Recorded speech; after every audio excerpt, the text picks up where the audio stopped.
after forgetting about it for a little bit. And they've got a huge alchemy section, both of Western Renaissance alchemy, Germanic alchemy, as well as a whole other section of Eastern Taoist alchemy too. And what's very fascinating to me, so I started going back into it for Isaac Newton's alchemy writings, which are just so crucial and led me in so much of my own direction and experimentation. But also the older writings and experiences. And I got into some Germanic ones that I'll pull up here.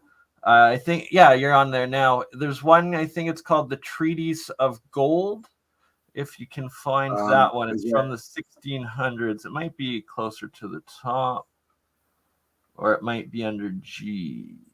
Oh, did I have it saved? I had it saved somewhere. Is there a search? There might be a search. Search. Where can I search? No, I can't search. Manny P. Hall, Alchemy Journals. Alchemy Journals, was it? Or you know who wrote it? If you just scroll down, it's alphabetized. I think it's either going to be in the G for gold or T for the Treatise of Gold. Yeah, it wasn't in J. These are all done. I think these are all surnames. Oh yeah. Okay, who was? Ooh, okay, I will find it here as I'm going through the same on my side, but it shows me which ones I've opened already. Yeah, this guy, he was a bit of an ashmole. You ashmole. And look at her. She looks rather ghostlish or ghouly. She looks like, yeah, fun. Fun to meet at a party, that one. Yeah, wouldn't want to cross her at the party, hey? You wouldn't want to rock up for, we're just going to have a fun seance. And she opens the door, but no, I'm out. You're going to call him Baffin, man. Oh, look at this dude. He looks intelligent. Betcha. I bet you he is. Johann Joachim. So let's have a look. If we click on this link, we can see Johann Joachim Betcha. Okay, it takes us to Internet Archive. And we have the book on physics. And in here, has it been censored? No, good. Oh, okay, look at this. Introductoria. So that one looks like it's in Spanish or Latin. I don't speak either. Back. And down here we've got, look at this, we've got, what are these? Oh, recent uploads down here. The Joe Cell Booker. Oh, there we go. Oh, yeah. Like there's so many HHO and different free energy generators and devices and blueprints on this site. It's crazy. Wow. So that's, I mean, there's probably enough to build a Joe Cell if you're looking at all these links. A Joe Cell like a HHO generator, for anyone who doesn't know, invented by an Australian guy. So clearly it's a good invention. Yeah, the Joe Cell is very fascinating. And it's actually, when I started watching and looking into the Joe Cell, it was right before I started looking into Keshi. And then both of them, complete different, I guess, like starting points and how they tackled it, but essentially it's the same technology of the interaction of field forces causing matter transmutations. And the Joe Cell is very famous for turning pure water, or just water, standard water, into pure oil, just by putting in 3 different frequencies and tuning it and having straight cold fusion transmutation of water into actual hydrocarbon oil. That's just bizarre, isn't it? But yeah, the Joe Cell's one with the 3. It's got like 3 sort of. You got it. Bits in the it, 3 rings within each other, concentric circles within each other. which is interesting, right? Concentric circles sounds a lot like Atlantis. Oh, I thought that Oh, said, good point. thought that said LEG, but it says anti-G. There you go. It's not as much fun. It's not the And Francis. oh my God! Look at all these links. Right? Like Gravity, I said, anti-gravity. literally the What digital archive of the Library of Alexandria of today's time. This is Eric Lathwaite gyroscopic levitation. United States patent. So there you go, guys. They've patented levitation. Right? We're going to get us our freaking flying discs before too long, you know? Yeah, but man. couple of years. There's like Back to the Future skateboards. Right? Yeah. Have you seen the one? What was it made of? Was it made of beetle wings or something? Yeah, Victor Grabevikov, I believe, or Victor. Was that Victor? Was that the water dude who invented that? Sorry, yeah, that's Victor Schauberger. Is it also Victor something Grabevikov? Is I think the Russian guy with the wasn't it? bug wings? Levitating bug wings. What do you reckon? What do we get? Yeah, look up Russian insect anti-gravity Grabevikov. You found her? Victor Grebenikov. There you go. You got it. All right. Let's try and look for it on a small channel so they don't bloody cut it, because it'd be good to show. 1.3 million. See, all the NASA dudes go to them. This one should be all right. 8 years ago. Let's have a look. Okay. Where am I? I'm back here. All right. Hello. 205 of you watching. Thank you, everyone, for being here. Love you. Hey, Werewolf, how are you? Where is that wolf anyway? Hope you find him. Yeah, it's so lame. The comments aren't showing live. It's not doing it for me. Oh, yeah. Whoops. Sorry, I just read a comment from half an hour ago. Whoops. Not making it easy, is it? Okay, share the screen. Rex is watching. Hey, Rex, how you doing, brother? A man named Grebenikov from Russia. Grebenikov was kind of a non-conventional scientist. He was an entomologist, did a lot of work with bugs, entomology. And his favorite thing was to go out into the steppes of Russia and into the various outer hinterlands and camp out in the summers and study his favorite subject. And on one of these expeditions, he started seeing some weird effects. This is all explained in great detail on the AlienScientist site if you type in Grebenikov and his flying box or gravity platform.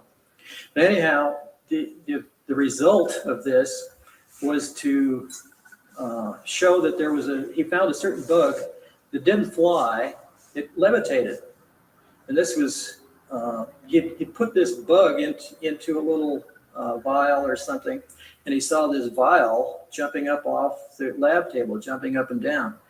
And of course, this is patently impossible based on any type of normal physics. So he got into this, and he found out that the bug wings themselves were creating an anti-gravity phenomena under certain conditions. And of course, what we have here, if you analyze, I think I found a bug, actually a beetle. And if you analyze this bug structure, you see a hexagonal pyramid structure array throughout the entire bottom wing of this bug. Turns out that beetles have two wings. The top wing is called a wing cover. And what the beetle does is it lifts this wing cover up, and then it flips out its lower wings or inner wings. Now the bug cover protects the inner wings, but when it gets excited or something, it flips these other wings out, and it flaps these other wings, and the other wings, the inner wings flap a little, and this beetle goes gyrating around. They can't fly very good, but they sure levitate great, I guess. And anyway, he took a whole bunch of these bug wings and he glued them to like a Venetia blind structure, and he put it into a little platform he built. So they were all, these bug wings were all covered in here. And he used I theorize he used the wing covers as well as the inner wing itself. There's also a kind of a handlebar on this thing with some controls. You can see the thing a little better here in detail. The controls, I think, had to be manipulated continuously and probably vibrated to create the same action that the bug was doing. There was also down at the base some kind of a lever, which I suspect controlled the amount of lift he was getting out of this thing. Anyway, Grebennikov claimed that he could fly this thing or levitate it, and it would go around at almost 1,000 miles an hour. Now you ask, how can that happen? You know, well, he said that there was an energy field that built up around this thing due to this gravity field building up in the platform. And by this thing building up, it built out a force field that basically surrounded him and protected him from the local environment. So even though he was flying at 1,000 miles an hour, you could go, you could be wearing your Sunday best suit and not get it flutter a bit at 1,000 miles an hour. I'm not sure I'd want to stand on something going 1,000 miles an hour that's 2 feet square. But this picture here shows him sitting on the ground. And these pictures are much better if you get on the KeelyNet site. This is the platform with him on it about 3 to 6 feet above the ground, because here's the shadow here down below.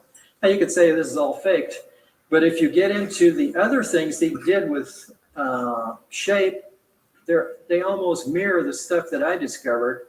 And it proves, I guess, that, there's either two crazy people in the world or there's two people that have found the same discoveries. So I think that this is a valid phenomenon, and I'll show you why.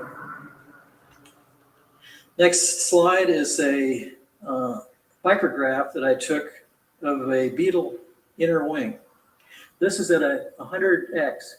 If you look closely at this thing, you can see rows of bumps all along the bottom of this wing.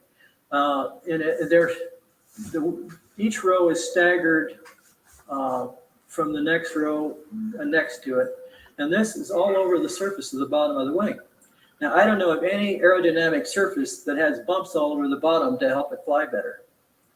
If you blow this up to 430x, you can start to see some of this microstructure of the cells that form where these bumps are. The next slide, at 970x, you start to see what these bumps that stick up are. They're hairs, look like hairs or fibers that grow out of the center of these hexagonal cells. And of course, this harkens back to my basic shape power discovery, is that each one of these, because of their shape going down to a point, is creating a magnetic field. And remember, a magnetic field is a rotating piece of vortex in the ether.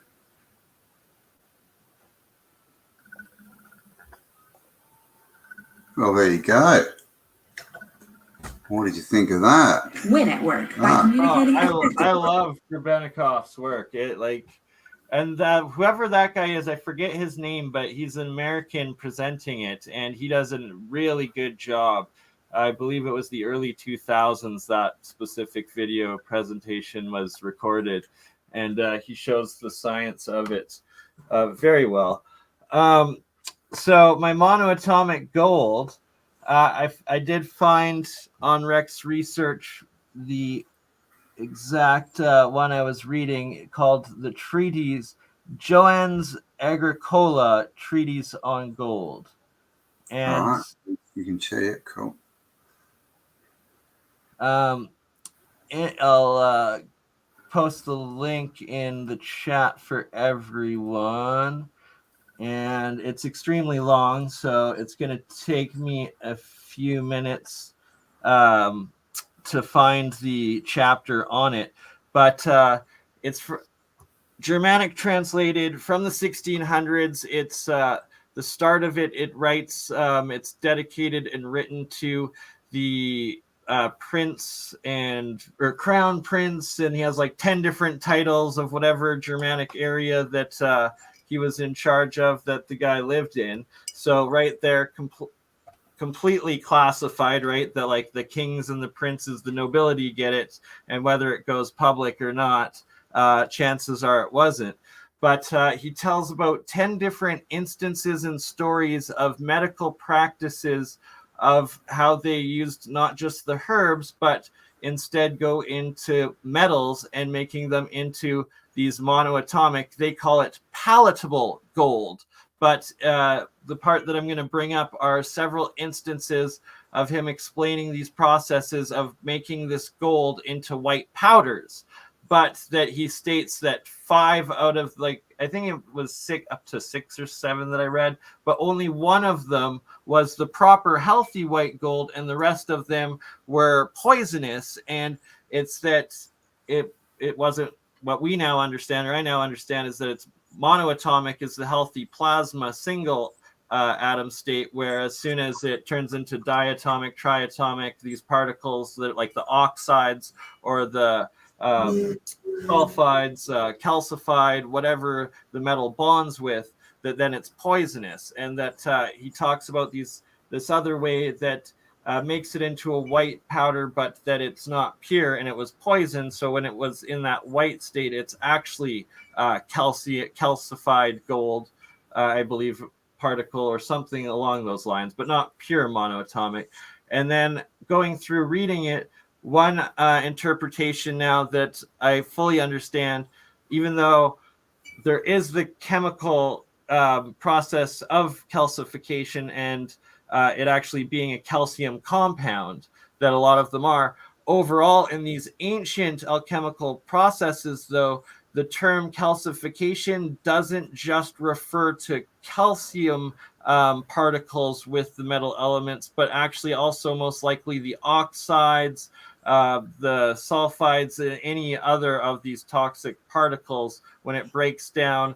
And so the calcification of metals is breaking it down from a solid state metal into these powdery metals, whether it's your green bluish oxidized powder, your white pure powder, the yellow sulfate powdered, and etc.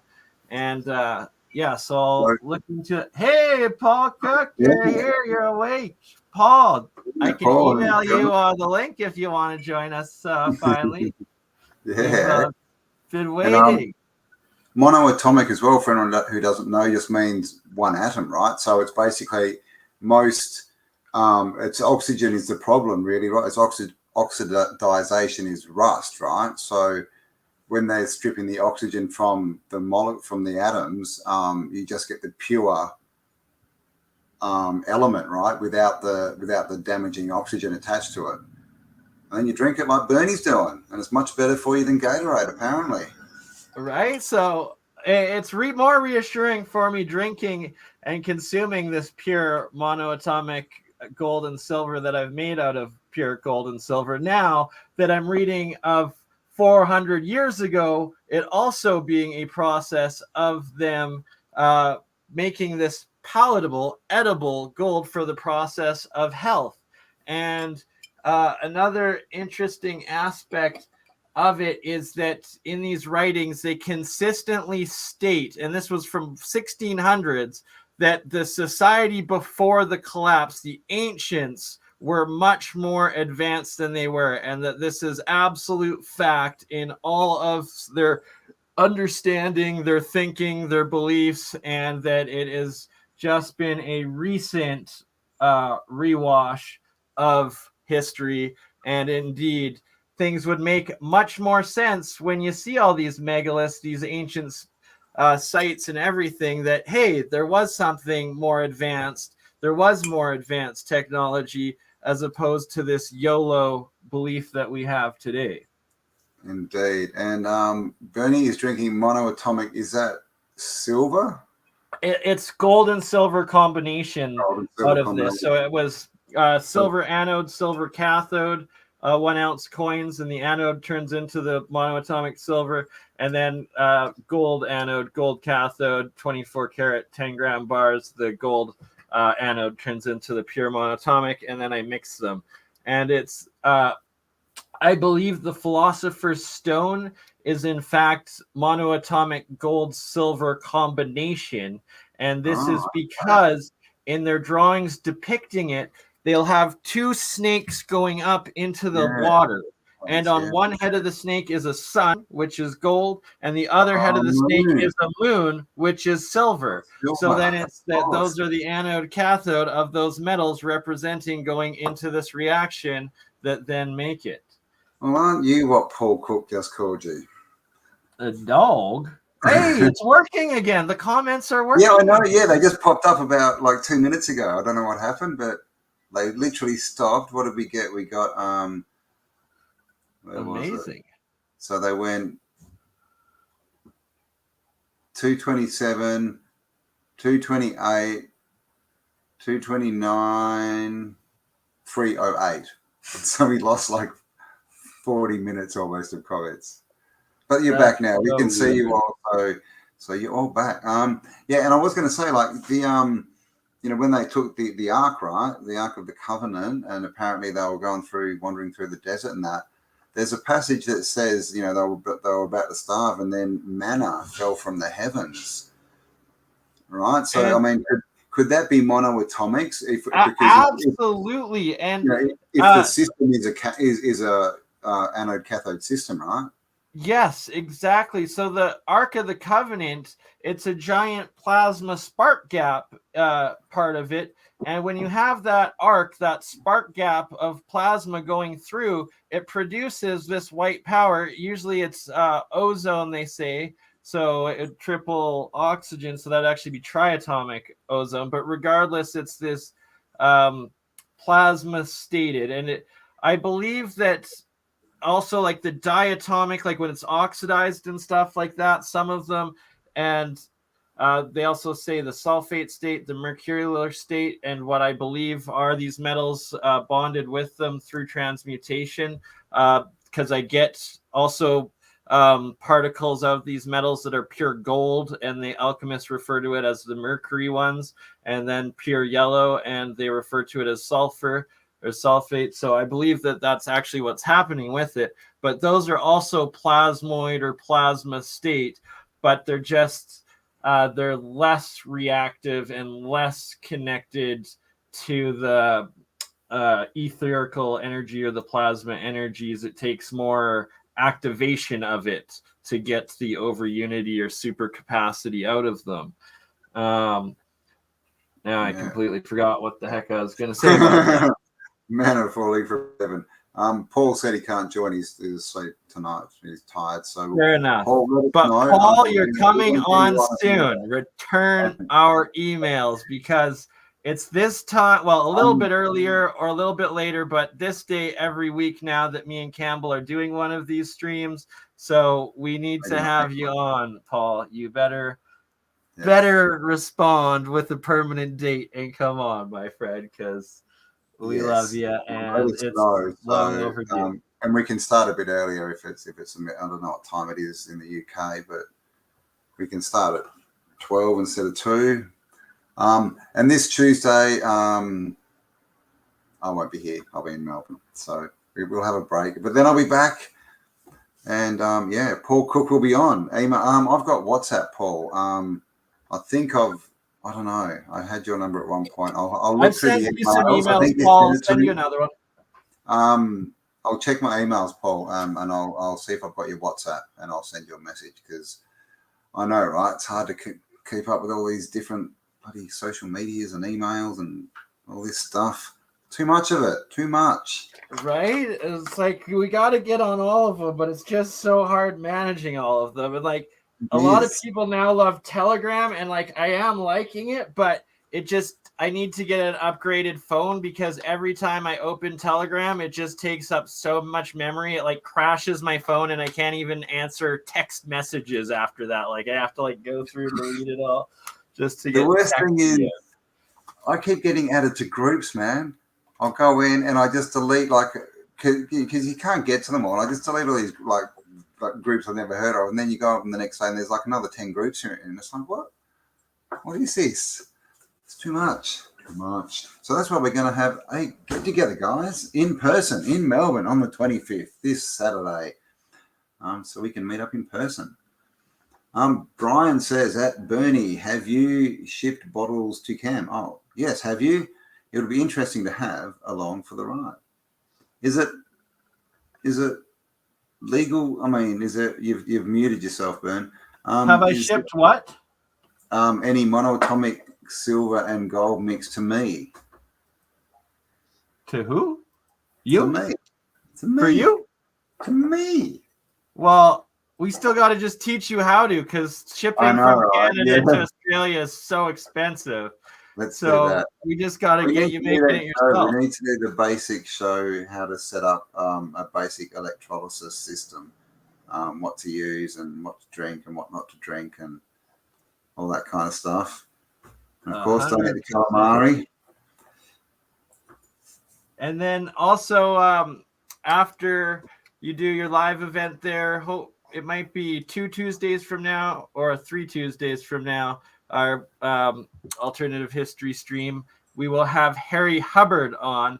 And he's the owner of the collection from the Egypt in America episode we did there, the Illinois Caves. Yeah, so if anyone hasn't seen that, go and check it out. But this guy, I don't think he even knew what he'd found. He was just, he had tons of these just artifacts from Illinois, just complete parts, just completely out of place. And Bern tracked him down real quick, and we're going to have him on the show. And he's going to show us his collection and talk about it. And that will be one, not to miss. So we'll let you know when that's coming up. Probably 2 weeks, at least 2 weeks. Yeah. But is this showing right now? Yep, gotcha. Okay, so this is a little bit of Harry's collection here, just for a couple minutes, because I'm going to quickly run out for smoke, if that's all right, and bloody hell, then get together the rest. So I could run to the toilet, and what do you do? My poor toilet.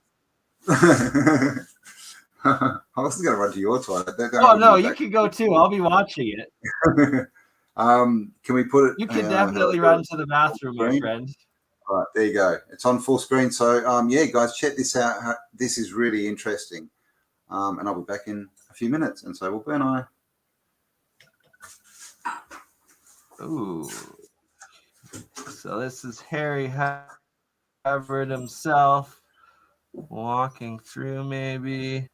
I'm not entirely sure. We'll scroll to an interesting point. Come on, internet. There we go.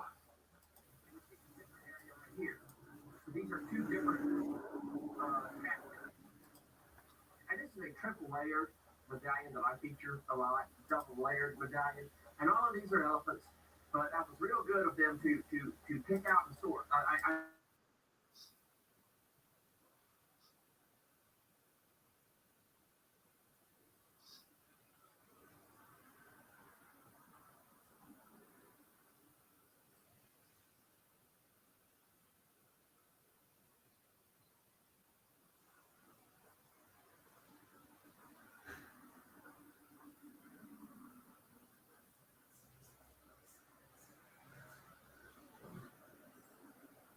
Is the sound working, guys?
No sound, you say? Okay, sorry guys. Give me 1 sec here. I should be able to fix this.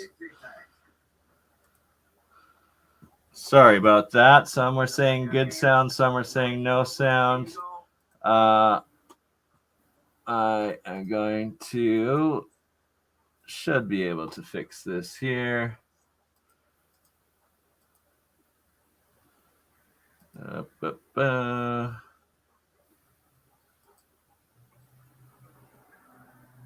Sounds, yeah, sound was working while I was talking, but should be able to load you guys a better, clearer, louder sound for it. So pardon the buffering. 1 moment. Please, come on. One day I'll have faster internet. Maybe if Elon wants to donate me a Starlink, hey? Rex, if you're still watching, how is your Starlink internet working? Ooh, is it loading to the same point? Yes, it is. All right.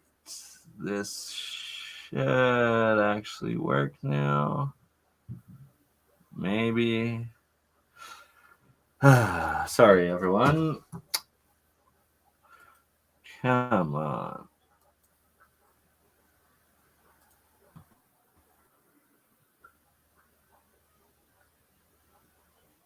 What the hell? Kidding me? Oh, I hate my crappy computer. Thank you all for bearing with me. There we go. Ooh, a scarab beetle on it, he says. And whenever the script is like this, it zigzags. There we go. Finally. Sorry, guys. And girls. And whatever anyone else might self-identify as. Here you all are. Harry Hubbard himself, Caves from Illinois. Let me know how the sound is working. I like that scarab beetle. Let's look at the reverse of it.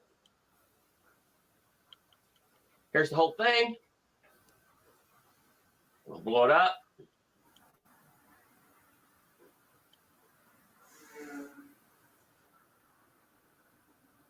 Notice the ship and the water in the script. And there's a volcano here also. Really nice. Really nice. And that will conclude this gallery's entry concerning elephants.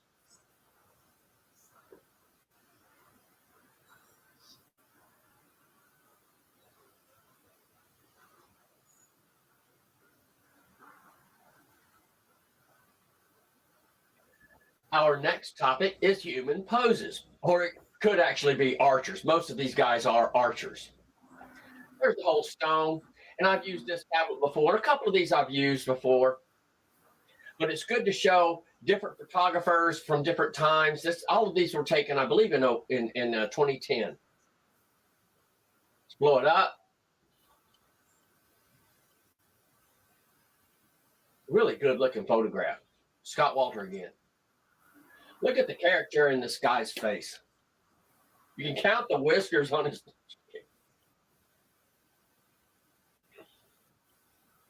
And that's awesome that Harry Hubbard's already in contact with Scott Walter. That makes me very reassured that these are actually authentic and not fraudulent if Scott Walter is working with him. I believe Scott Walter took all of these.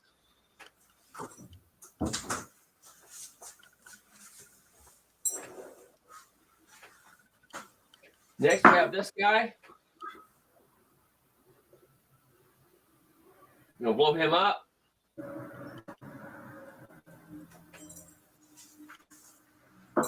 Sun and Helios together.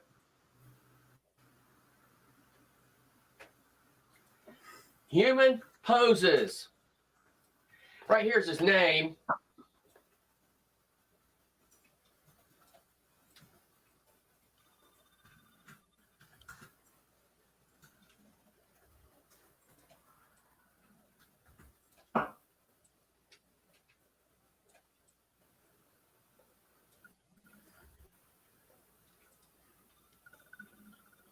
There's another one.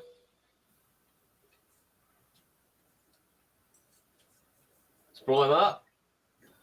And I have not seen this tablet in any other gallery.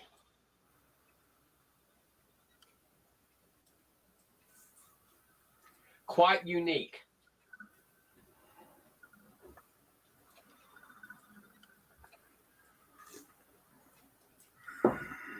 And you see the symbol down here. I've used this particular stone in other videos, but now you see a different photographer. And it's really clear. I'm going to blow him up, let you look at him real close. Human poses. Playing his pipe.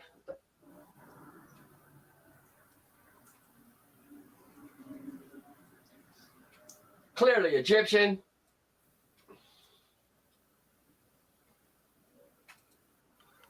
And here's the reverse of it.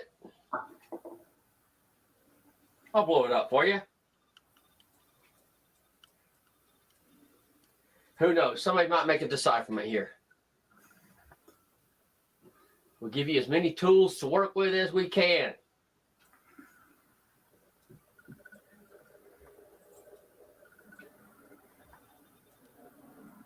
Some indexing there.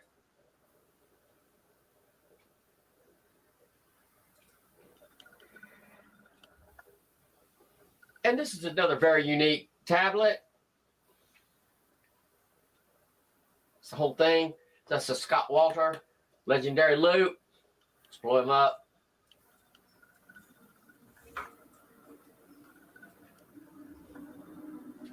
So you can see him.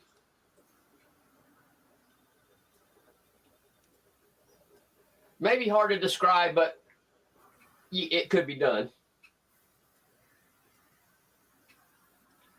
What I'm impressed most with this, believe it or not, is the detail in his feet. The detail in his feet is unbelievable. Here's his name.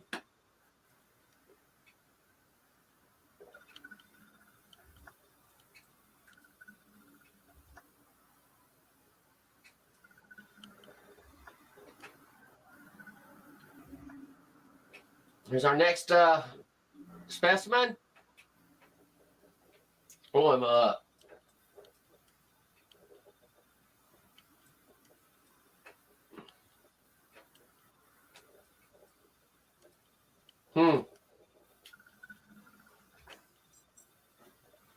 Here's his name.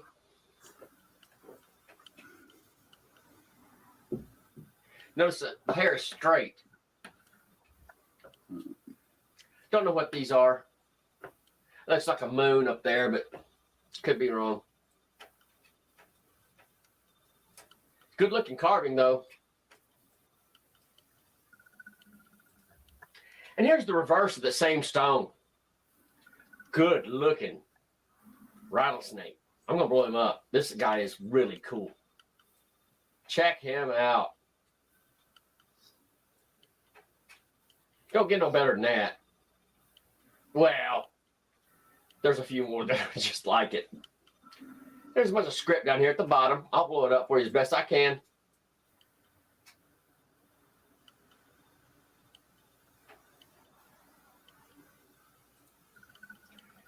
There's another fella, clearly Egyptian. Make it bigger. All right, let's stop it. You had enough. But this guy, we're going to chat to him in a few weeks and sort of delve into what these are. This appears to be some kind of temple or something. I never could figure that out. But he's in other galleries.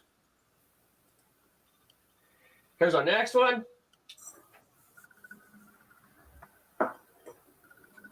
This is the front of this tablet. Oh, Roman. Looks like a Numidian helmet with some spikes on the top of it. There's probably plumes, but it could have been feathers or something. Got the snake there. All right, I'm going to stop it there. Just because we've shown it before, so Yeah, what do you think of all that stuff? That's from is it Ohio or no, Illinois? In the USA, basically. And yeah, it shows, you know, obviously people and advanced, you know, societies, right, that weren't supposed to be there. And the thing is, there's lots of them. You know, there's too many of them to sort of say, well, someone just did that as a prank, because, you know, this is a thing. You don't make money off doing that. So why would you spend years carving, you know, trying to make, doesn't make sense. So have to, ask some questions and see what the deal is. So what have we got here? 210 of you. Thanks for being here. Hippie Shake. Oh, thank you. You do such an awesome job. Thanks for being here. Wedo says coneheads. Homo capensis, hey? Buried Axblade, churches make a lot of money. Yes, they do. Sean Osborne, smuggling MP3s into jail is an art. Well, there you go. I did not know that. Who else we got here? Oh, Stellium7, you're back. How you going? I don't like to speak badly about people. Oh, after personal interactions with, hey, oh, okay, you've met him, have you? I found him to be less than honourable or trustworthy. Oh, my video paradigm crushes. Is that Harry Hubbard? Someone's met him and they're less than quite. Yeah, Stellium7, who looks into mud fossil type stuff and meltology. Originally, I was like, you know, nobody could create these sort of like fakes and stuff like that. But then after, I'm a little bit skeptical myself now after watching some of Harry's videos where he's both has gold replicas of some of these supposed finds himself for sale. So it's like he's actually making replicas, which it's like, well, you have the capability of making these. And then apparently he does also have a background in linguistics. So it's like he has all the tools to be a forger, possibly. But it's that they're so similar to the Inca stones, and they're so similar to like Father Crespi collection that I want to give them the benefit of the doubt, and everybody will be able to judge for themselves when we have them on. And that's the thing, like, and as you can read across the bottom, right? These are just, you know, not everything that we're saying is fact. We've got to go down and ask questions and see if it's right or not. So thank you for being with us, David. Good night. And I saw Richie's in here too. Hello, Richie. How are you? Sorry, Richie has some amazing drone footage out on the islands, the Canary Islands, or is it the Azores? The Azores, I think, that he lives on. But it is the Canaries. Okay. Of like every third mountain looked like a pyramid, and then there are actual pyramids themselves recognized as pyramids on those islands too. And he's got some phenomenal drone footage, so I highly recommend checking out the Magic Treehouse. The Magic Treehouse. Feel free to drop your link, Rich, into the chat. Everyone go check him out. Give him a like, subscribe, because Richie lost his channel. What was it? Probably 3 or 4 weeks ago now. 007 got terminated just like Bernard Conkin did. Right, he lost his channel. I've lost one, but luckily not my big ones. So go and give him some support, you know, because obviously he lost, you know, all his subs. And he's doing some good live streams. I was actually on his channel 2 nights ago, so go and check that out too. I think that went about 4 hours in the end. So that was a bit of an epic stream, but I'm on there from about an hour and a half in.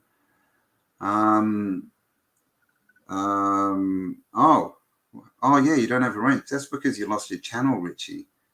What? Why can't I give you? It doesn't work. Why can't I give you a range? Oh, it's because I'm. You have to do it through YouTube. Sorry, I'm on StreamYard. I need to go to YouTube, right? That might help. Okay. There you go. You have been bequeathed. You have been knighted.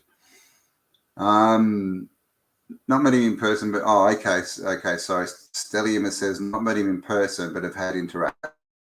regarding his research with him and Frank Aon. They were fighters. I'm guessing you're not talking about the cars. Maybe they were. He was mentioning in that clip of something about Scott Wolter a few times, and I have much respect for Scott Wolter. So if Scott Wolter is verifying that those artifacts are authentic, if he believes it, then I definitely would also, because Scott is one of the foremost experts in both geology as well as ancient linguistics and finding runes, runic languages, and deciphering them in North America. So who knows? The guy could just be an a-hole, or he could, who knows? Like, everybody can have a bad day too, and you'd probably get pretty defensive if everybody's calling you a fraud and stuff like that too. So who knows? We'll give him the benefit of the doubt and have Harry on, and I'm fascinated either way. Who was the dude you just mentioned that you would trust? Scott Wolter. Rex has had him on LeakProject several times, and he has a show on the History Channel called America Unearthed, I believe. Yep, okay, maybe we should get him on. And Brian, one loved. Hey, hello. And Jim, how you doing? Nicole, hello, welcome. 420 Love Sounds. Southern Illinois also has Shawnee National Forest. Oh, is that good? There must be some cool stuff there. You have to get some video for us. Hello, is live. And DN, Edna Bell, my body is knackered. Oh, well, there you go. I hope. Every time I'm doing something. You don't want to be knackered, believe me. If you get knackered, you'll start wanting to wear pink, green wigs, cross your legs, wear those really tight jeans, and maybe carry coloured flags around. I don't know, but all that kind of stuff could happen if you get knackered. So don't do that. Don't get knackered. I was attempting to show off the self-organization that this monoatomic stuff usually does, but of course, like it never fails. Every time I try to show something live, it never repeats like the normal does. The last 3 times I've just stirred this, it went into a crazy spiral, and I've got pictures of it. And then, of course, tonight it didn't do it, so it just looks like a giant puddle of goo. So we will leave that for the next one. Brushes out, and that looks like the turpentine bottle. Oh, but that's the don't drink this monoatomic bottle. Yeah, this stuff is poison always. Like blue and green is oxidized. Like the rust orangish hydroxide usually, I think, on that. And that's a good way to see it. Is like rust is either it's red, right? Rust on metal, or it's blue on copper. So if you see that, it means it's oxidizing and it's not good for you. It's breaking things down. You don't want that in your body. Did I see Michael Jaco did a flat earth video? I did see that. Oh, really? They took his channel down? Are you serious? I didn't see that. I saw. No, I'm scared. I don't want to lose my second channel. Yeah. Oh gosh. But yes, that's just a rumor. YouTube. We don't know, and we didn't. We don't believe that the Earth is flat. It's all a simulation. It's definitely geocentric. We're LARPing. We're just LARPing. We're just LARPing. LARPing. Sorry, I will be back in 1 minute, Campbell, and then we can go over that second part. Look at that. I'm floating. We have Campbell Gravenko. Campbell Gravenko right there. What? Campbell Gravenko? What? Because you're levitating. Oh, I did. I know, right? How do you like the library? Oh my gosh, there's a box on the table in the library. How did that get there? It's not really there, guys. I'm sitting in a clean room. There are not boxes floating, I assure you. Mental Case, hello, welcome. My 13-year-old is in the chat. Oh, cool. Oh, okay. So no swearing, people. Everyone be good. Let's be good influencers. Healing and sleeping all the time. See the doctor next week. Oh, have you been? Okay, well, I'm glad to hear that, Brian. I didn't see the first part of that. Rhonda Butterfly, welcome. That looks similar to toxic sludge. Yeah, it is. So when you're making, this is all that was from like monoatomic, which is electrolysis, basically, which is separating the atom, the molecules off solid bars of metal. So when you get the red and the blue, that's oxidation. Don't drink that. It's like the calamari. Don't eat the calamari. Don't drink the blue or red juice, which is interesting, right? Because I mean, what are the main colors of Gatorade and Powerade? It's all like blue, right, or red. There you go. Nicole Custard 13. Yes, but Nicole, we now need to be grown-ups and a good example to the next generation. So let's do that. Speaking long words, big words like autodidactic, anti-establishmentarianism. These are good words. You never share your channel, hippie. Yeah. I haven't seen your channel pop up. I mean, how bad is the YouTube algorithm, man? It's just so bad. It's just so bad. My offspring, don't pretend like you don't know what I'm talking about. Who is your offspring? Should we out the mental case? What do you reckon? Sean Osborne, animals, are they harvesting us? Mean they are, but for stuff. I don't know. I didn't know is upsetting. Are they?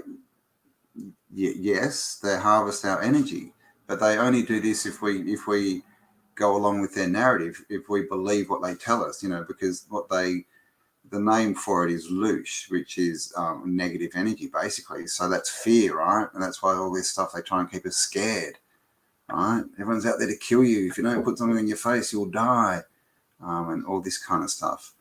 And someone's just knocked at my door, but I'm here by myself without the Burnmeister, so I'm going to have to let them go. Hey, my offspring, don't pretend. Oh, sorry.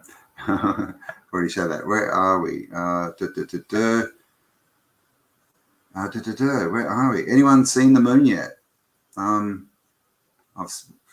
seen something in the sky called the moon. Who knows what it is, right? A reverse catheter. Monoatomic pineal. Do you mean cathode? Yeah. Don't drink the oxygen.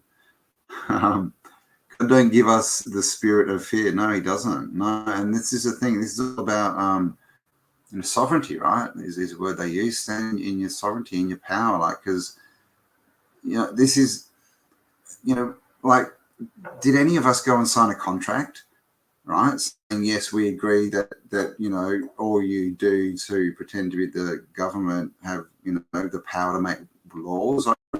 We didn't sign that.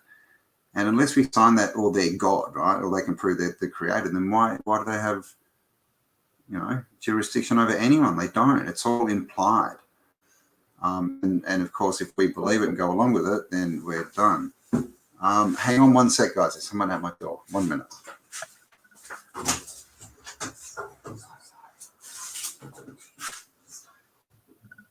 And that's why there's two of us.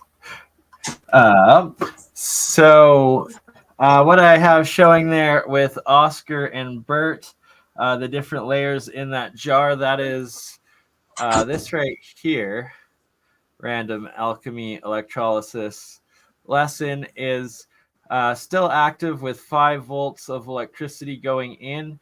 The jar has been running for about, I'd say, 3 weeks now. And you can see the yellow layer, or the bottom is like a gray layer, then a yellow layer, then the third orange layer with those dark gaps that look black are actually spaces of just water. And then after the orange, another gray layer, and then a whitish layer, and then a yellow layer, and then all of those tubes, which are actually nanotube structures of these metals that have self-organized off the anode side.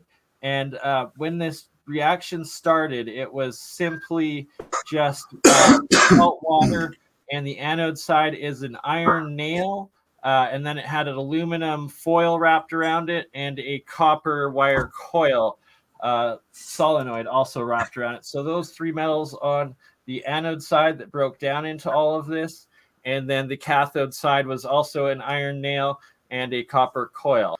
And there's obviously some transmutations that have occurred there, as there's at least 8 or 9 different types of particles that are produced here just out of those 3 metals. And I'll show the camera here these tubes. So everybody talks about the crazy nanotubes, nanotechnology, and how to make these nanotubes that are super conductive. And these just form and grow on their own, literally within a couple of, start forming within hours of the reaction starting, and grow more and more intense over just a few days worth of time. The copper coil has covered itself now in this black material. Some people theorize it's deuterium or other possible combinations, that black fuzzy stuff on this copper coil. It looks like an aquarium or something, man. It looks like sea plant, deep ocean sea plants or something. Right? And this was simply made out of aluminum, iron, and copper. And it's turned into all of this. And look at these layers. They look like like Jupiter or Saturn. Good point. Yeah. Different types of rocks, like quartz and marble and stuff. And of course, right. Benjamin Balderson has the theory that because we talk about the system being an electrolysis system, basically. Is the mud floods that we talk about, all this built up earth, is that falling from the sky because of a process like this? Because even Jason from Archaics says the same thing almost, doesn't he? He says that the mud floods are red dirt falling from the sky, and red is iron, right? Rust. Yeah, exactly. And what I'm discovering here, it pretty much rewrites all of geology and kind of chemistry, essentially. And it blows my mind every time I look at it and watch it, and just it seems like it comes alive almost, these metals. And right, the ancient alchemists believed that the metals themselves are alive, and the self-organization that happens, it's grown these different tubes and clear transmutations, and just the smallest amount of electricity. All it takes. The thing that's looking at a form of metal, and we're just told that metal is only just a solid, hard, shiny substance, right? We're not taught about different phases of it. Different phases of water, right? Gas and liquid and that. Exactly, Campbell. That's a really good point right there. But they don't tell us this one. And Jake says it just looks weird, my friend. And Wild Aussie says, am I related to Will Wild? Now I have to say, is that you're talking about my ponytail here? I can't even see it. My ponytail's invisible. I look like I've got short hair. Oh my God, oh my God. My hair's invisible. I'm not related to Will Wild, and I don't play the saxophone. But never ever drink anything like this, any of these colors. That will straight kill you. Only the purest, the monoatomic. Something just moved. There's a creature in there. Oh, are you creating new worlds or something? Isn't it though? It's that's a little world. First it does the galaxy, the spiral in a jar, then the world in a jar. Is this how we got? Interesting. Is God the creator just an alchemist? Thoth, right? The Thoth was the very first alchemist, apparently, the legend goes. There you go. And sketches. I am the humongous. No, it's not a biscuit. You cannot eat it. It's not a biscuit. I don't know how good the quality is of that video. If you can see the smallest little tiny bubbles going up on that coil, not the big ones, but the next very to the tiny coil. ones. Yeah, And yeah. is the sparkling coming across to you? Because that's what I predict is this atomic hydrogen, and it's actually doing that cavitation star in the jar, producing tiny little blinks of light in these bubbles as it goes you can't up. talk about stars too. We're just an experiment in Thoth's bloody. Hey, I'm only talking about stars in a jar. Yeah, but I mean, hello, we're in a jar. Stars are in here, right? It said, right, in 1828 dictionary that the stars are part of the jar, part of the firmament. T.C. Malloy says, extreme caution must be used. I got very ill a few years ago from making colloidal silver from silver that wasn't 99% non-pure, had other trace minerals. So that's a big thing, is make sure you're using also a very big thing. Yeah. You can easily give yourself a heavy metal poisoning if either the metal starts to oxidize or whatnot, turn in those different colors, dye, triatomic particles, and or if it's not just the pure silver or pure gold and you're taking in extra irons or coppers, even but some of it's even cheaper metal, like lead, and lead especially is extremely poisonous if they have some of the older metals have it mixed in with it. And yeah, it's very, very dangerous. And that is why you have to know what you're doing, or you will do yourself far more harm than good.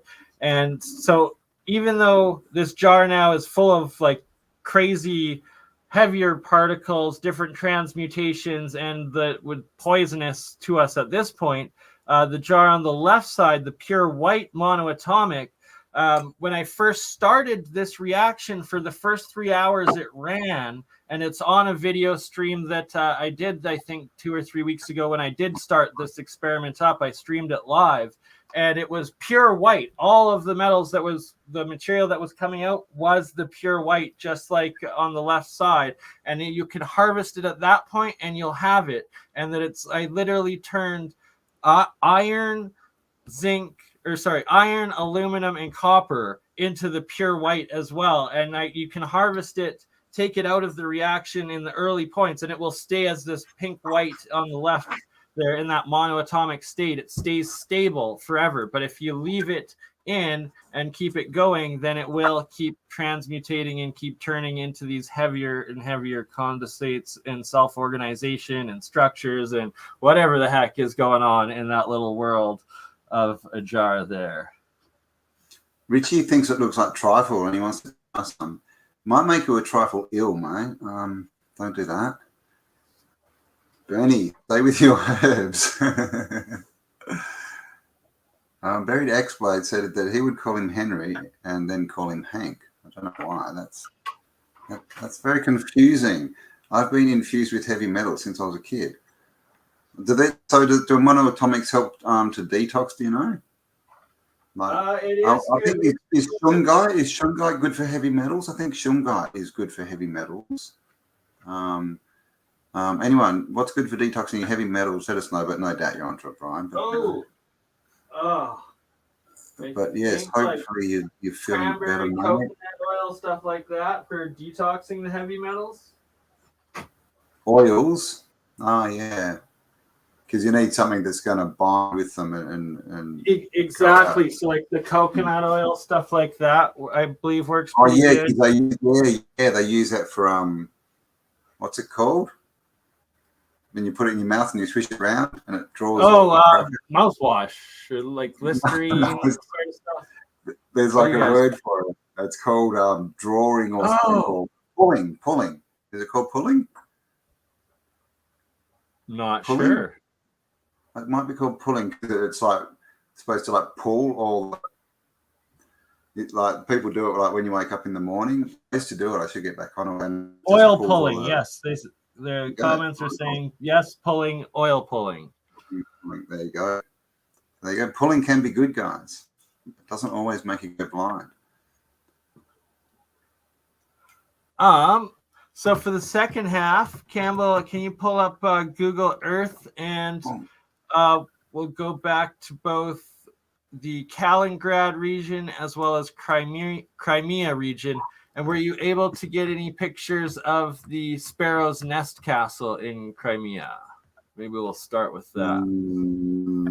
No, but I've also, we're almost 2 hours, so I've only got another, what's time? 15, It's 20 time. minutes. This is the Brucey bonus. Where am I? Let me see.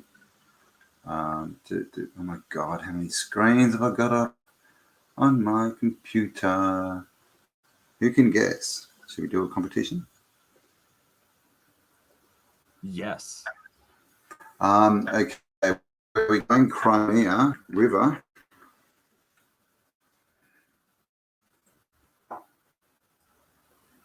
Yeah, maybe just if you want to Google first some pictures of this. Oh yeah, or just Google.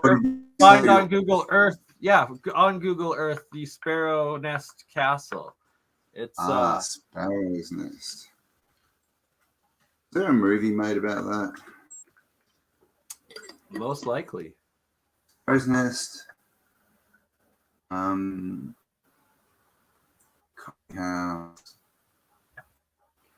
Because it looks pretty cathedral-ish, if I ever could say. And well, they're in that area fighting it over still today. Is it in the U country? It's in Crimea itself. Is Crimea. Yeah. Crimea.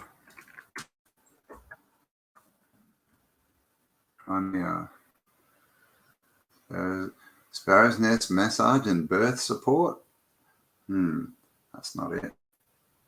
Sparrow's Nest Castle, Crimea. Sparrow's Nest. Cast L. UK. What's this one? Okay, let's just Crimea first. Oh, we're above Crimea.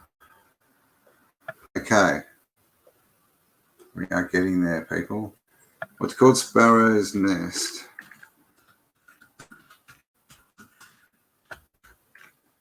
Sparrow's Nest Castle is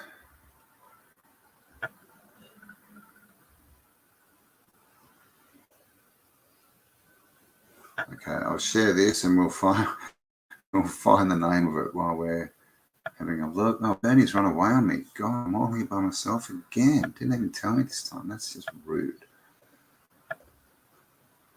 All right, so this is the Sparrow's Nest Castle. Oh yeah, I've done a show on this one. A video.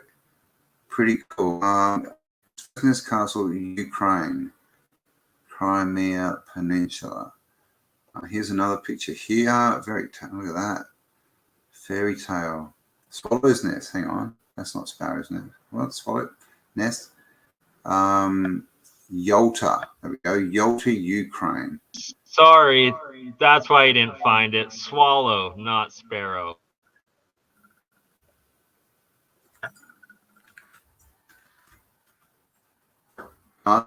Swallows Hasbro. That sounds about right.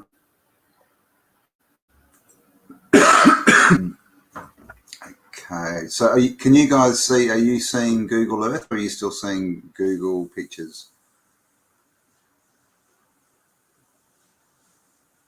Google Pictures. Okay, all right. Stop sharing. Do share.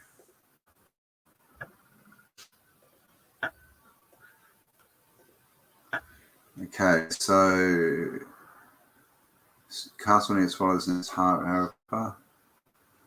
What is Harappa? So why I'm bringing this up, and yeah, you had done I think like a year or two ago, specific episode on this Swallow's Castle there on Crimea. And that this Crimea Peninsula, it separates the Black Sea from the Azov Sea. And now Russia, since launching its invasion and taking over this whole area and controlling the Azov Sea, they have a canal system that runs through the rivers up through, I think it's Russia, but also like the Nova Russia. I think it's both in Russia proper as well as in the Ukrainian territory that's contested now. Both the Dnieper River and then a bigger, maybe I think it might be the Yalta River in Russia, but they both are canaled out, and they have these canals through these rivers that run all the way through like the middle parts, essentially, yeah, I guess it's still European Russia, all the way north up to Moscow, and then west all the way to the Black Sea and that Kaliningrad region there that we had also looked at in the Russian Star Forts stream we did a couple weeks back there. And we'll connect into that as well. And it's that there's this vast ancient infrastructure of these canals that and I read this in an article talking about the economic impacts of this war and how huge it really is that Russia has taken over the Azov Sea now and controls the territory fully, because they now have full control of all the cargo and shipping access through these canals from essentially the tip of the Middle East there, Asia, all the way to the North Baltic, northwestern Europe, and coming out at the Baltic Sea. And the infrastructure project that is, like, if you try to wrap your mind around the scale, so right there, you got it. That's the Baltic Sea, isn't it? Yeah.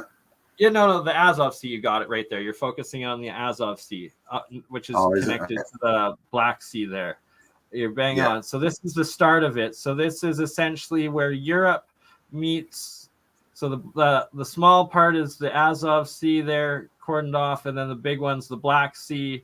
And so you got Russia connecting to that massive part, then Ukraine next to it there, and then so going up all through there, all through that Ukraine and Russia there, all the way up, and then continues up right to there. Yeah, you got it there. At the top there into the Baltic Sea of right by corner of Estonia, Lithuania, and Poland there and whatnot, and Finland to the north of it. And just the size of that, right? Because, oh my God, how big the Suez Canal or the Panama Canal are, right? They're cutting through continents, and there were these massive infrastructure projects that are so huge. And it's like on the maps, those canals are like an inch. And this canal system is literally like a foot. So it's like 100 times, maybe 1,000 times the size that this canal infrastructure truly is, and it's leftovers from the old world. Yeah, look at you go following these through. And I guarantee that some of these canals then the old world, the old system with the Starfort world realm, the Tartarian realm that was. Now, if you want to go back up to the very top to the Baltic Sea, Campbell, so it's this. There you go. Yeah, straight in. And then this Kaliningrad region. And Kaliningrad also is in the news today. Sorry, just zoom out a little. You got the right spot. Just zoom out a little bit. So, yeah, that big canal there, actually, you're bang on. So that's one of the last lakes of this canal system.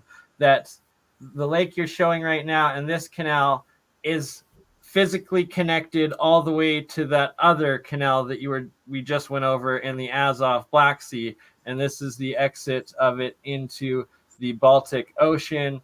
That is the North Atlantic Baltic Sea itself. Yeah, and then there's a smaller one all around the outside here as well. Yeah, exactly, right. And we went over this, and you discovered that and showed it. Mm. This canal right there along this big other lake or inland sea thing. And so Mm. that canal itself, that is the canal. This is the canal that we are talking about. That canal right there goes all the way through Russia, all of Russia, through Moscow, and then down through and connects into the Azov Sea there by Crimea and the Black Sea and Ukraine. So just like it, that system has to be the biggest canal network in the world. Like it's mind-blowingly large, that infrastructure. And it seems like it's remnants and leftover. It's not a new build. No, well, it can't be, because we saw in that Ukraine, the Great Wall of Tartaria episode, that it kind of runs along that old wall, right? As well. Exactly, absolutely, right? The Great Wall of Tartaria literally runs along half of that entire canal system. So we've got down here, out here, we've got this massive canal. You can see it all the way up here. But yeah, and then sorry. we've just got starports and stuff all the way along here. The entire way through. Starport, there's another one down here. Way. Oh, thank you again, Omar, for your support, sir. Much appreciated. Did I miss that? Thank you, Omar. And then, and as you can see, like this, look how dead straight canals are. You know, and then we see remnants of other stuff that's clearly been, because I mean, look at this landscape; it's just been blown up.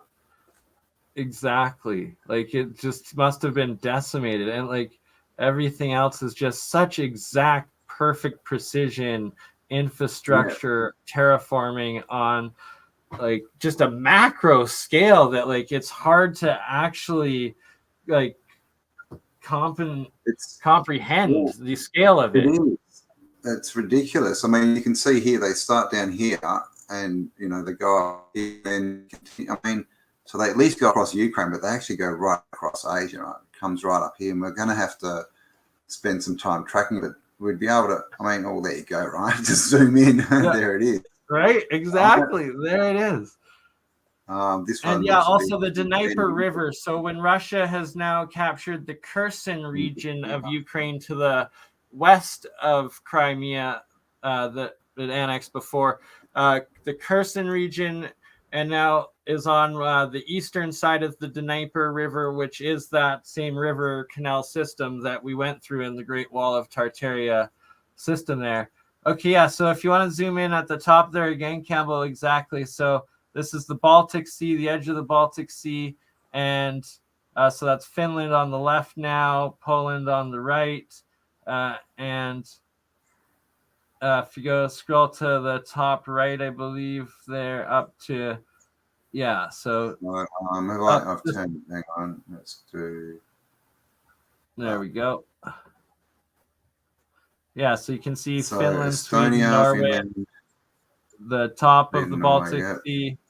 And then if you go zoom straight in and then to the right a little bit on the right tip of the Baltic Sea there, you'll get down here. Yeah. And then just right a little bit more, just on the very eastern edge. There you go. And then zoom in a little bit more right there. Okay, and then down a little bit. Less zooming in and just to the left a little bit. Sorry, Campbell. Is that a canal? Okay, stop. So this area right here, if you can read it, should be like Lithuania, Estonia. Lithuania.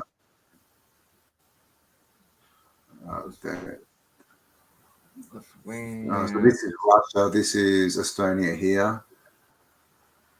Oh, okay. Sorry. So zoom out a little bit left. Estonia. Russia. No, that's Poland, right? There's Poland. Yeah, Where's Poland? No, so that was Russia we were just looking at. That was St. Petersburg in that area of the. There, Poland.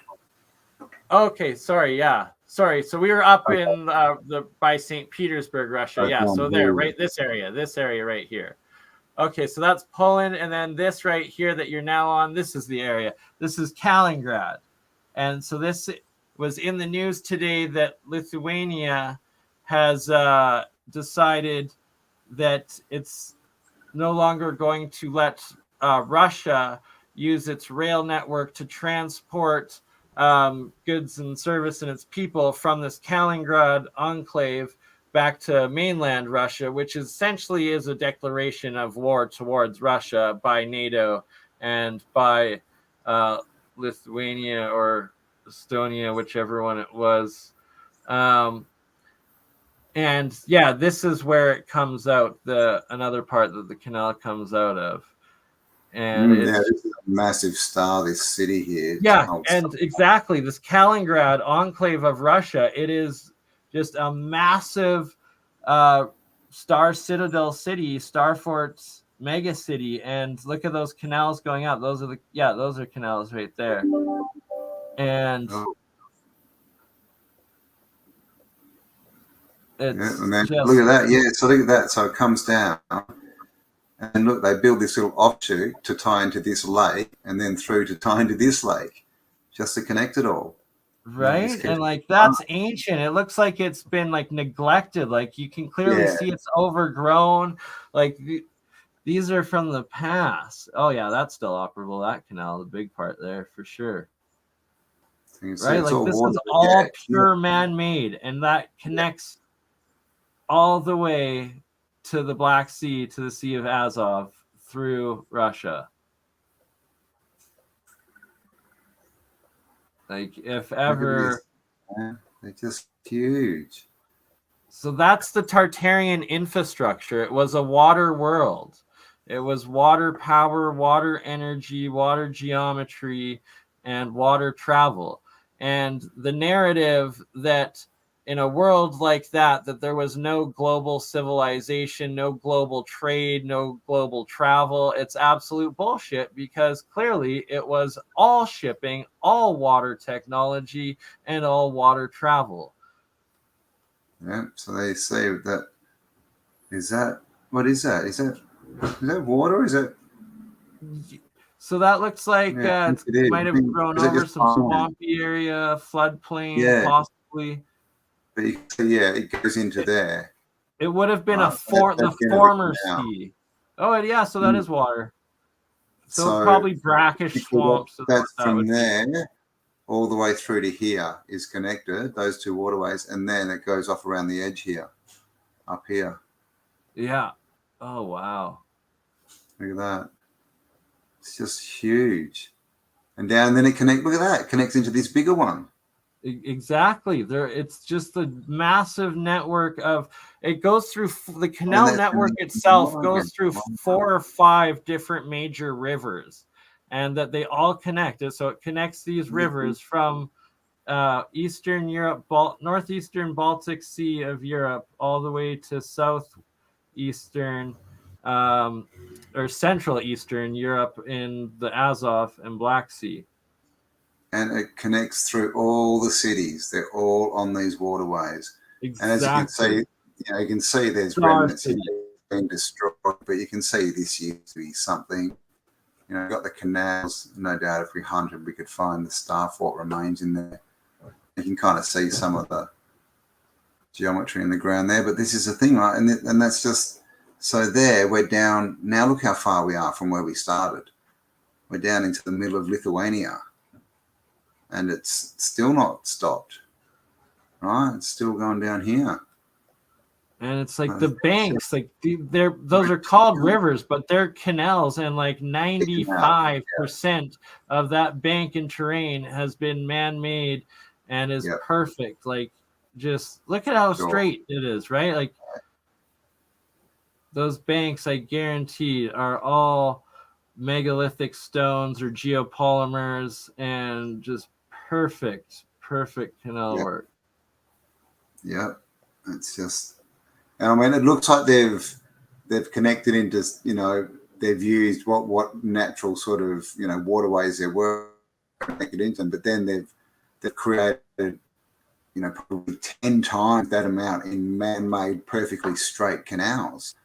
They're just perfectly straight. It's just ridiculous. Like even You can just see remnants of it everywhere. Right? You just zoom in, and there's just these remnants of this massive water system. Old glory. And look so, at the landscape; it just looks bombed, doesn't it? It's right. Just looks like it was decimated, and especially the further east you go on the.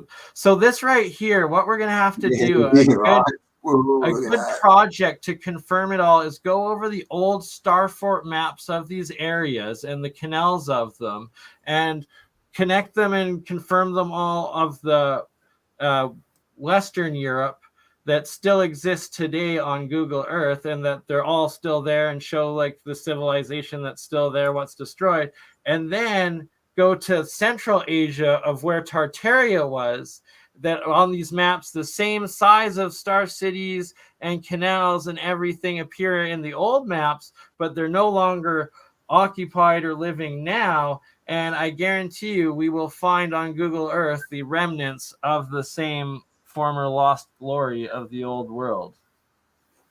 Indeed. So, and that's how Olaf originally found the wall of Tartaria. This big wall that goes through here is he was getting old maps of star forts and looking for them, and that's how he found, things like. Oh, that's probably not a good one. Not that, but things like.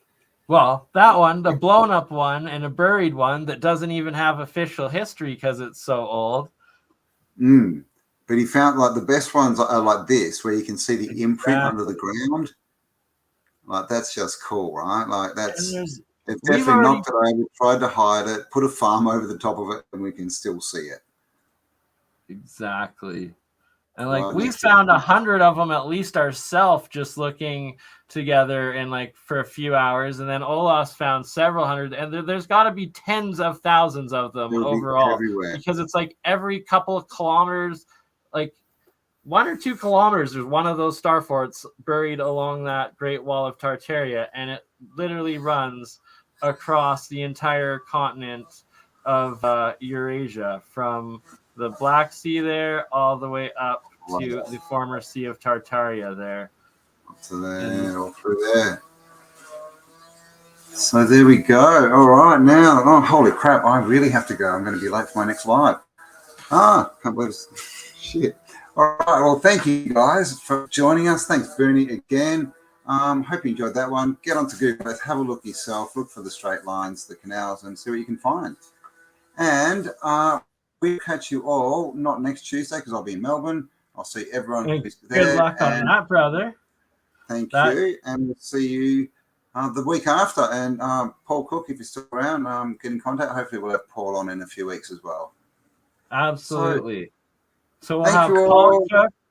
We will have Olaf the Zwerker, and we will also have Harry Hubbard somewhere mixed within the next month to month and a half. All of these extremely awesome and amazing guests, their research, their alternative history on here to share with all of you. Thank you. Indeed. Thanks for the mods. Thanks for everyone in chat. Thanks for everyone watching. Love you all. And we'll catch you all on the next upload. Bye for now. Stay awesome.